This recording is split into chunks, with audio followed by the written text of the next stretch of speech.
శ్రీ ఎల్లారమ్మ శ్రీ కనక మహాలక్ష్మి అమ్మవార్లు అయితే గోదావరి వరదలతో పిల్లలుగా వచ్చైతే ఇక్కడ మర్రి చెట్టు కింద అయితే ఆడుకునేవారటండి. ఇక్కడ చిన్న చిన్న వ్యాపారాలు చేసుకునేవారు కానీ ఈ చుట్టుపక్కల వారు కానీ ఇక్కడ అంతా కూడా మంచి జరుగుతుందని చెప్పేసి అదంతా కూడా ఈ పిల్లల దయ అని చెప్పి భావిస్తూ ఉండేవారటండి. తర్వాత ఆ పిల్లలిద్దరూ కూడా ఒక కొయ్య చెక్క రూపంలోని ఈ మర్రి చెట్టు కింద వెలిసారని ఫస్ట్ వీడియోలో అయితే చెప్పానండి. భక్తులు తమకు తోచినట్లుగా అయితే అక్కడ పూజలు చేసేవారటండి. తర్వాత ఎక్కడి నుంచో ఒక సాధువు అయితే అక్కడికి వచ్చి ఈ అమ్మవార్లకు రోజు పూజా కార్యక్రమాలు నిర్వహించేవారటండి.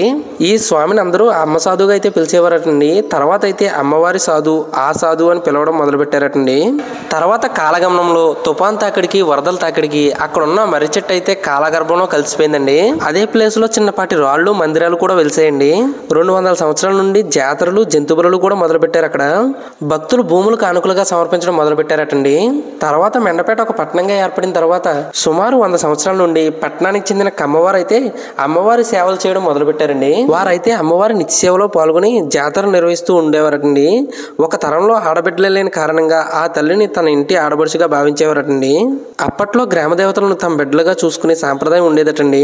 ఆ విధంగా తదుపరి కాలంలో మెండపేట ఎల్లారమ్మ తల్లిని కమ్మవారి ఆడబడుచుగా కొలిసేవారటండి. ఇప్పుడున్న కొత్త సాంప్రదాయం ప్రకారం అయితే నూనె ఇంటి పేరు వారు అయితే అండి తీర్థం నాడు అమ్మవారిని ఇంటికి తీసుకుని వెళ్లి పసుపు కుంకుమ సారి ఒడిగొట్టు బియ్యం పెట్టి అమ్మవారిని కొలుస్తారటండి. అదే విధంగా శ్రీ కనక మహాలక్ష్మి అమ్మవారిని 4 తరాల ముందు నుంచి మేడ వరపు వారి ఆడబడుచుగా అయితే పూజిస్తూ ఉంటారటండి.